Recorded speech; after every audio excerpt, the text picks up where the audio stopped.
Welcome to our Brownfield Analysis showcase. In this video, we'll show how you can use GreenfieldAnalysis.ai to optimize your existing infrastructure and improve your supply chain at minimal cost. First, we'll navigate to GreenfieldAnalysis.ai. Once we're signed in, let's upload some data using the button in the top right-hand corner. Our Brownfield data needs to include the cities and states we're shipping to, the distribution centers serving each of those locations, and the volume of goods being sent to each destination. When our data's been imported successfully, we can see there's significant overlap in which destinations are being served by which distribution center.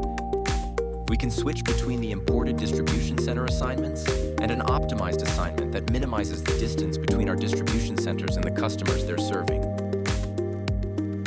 We can also add a proposed distribution center or remove an existing one to see how that impacts our supply chain. Let's take our optimized data and save it. Then we can use it to save time and cost with our current supply chain resources. Thanks for taking the time to watch this tutorial to see how GreenfieldAnalysis.ai can make the most of your supply chain, as well as provide critical insight to new supply chain decisions. Visit GreenfieldAnalysis.ai today using the link in the description.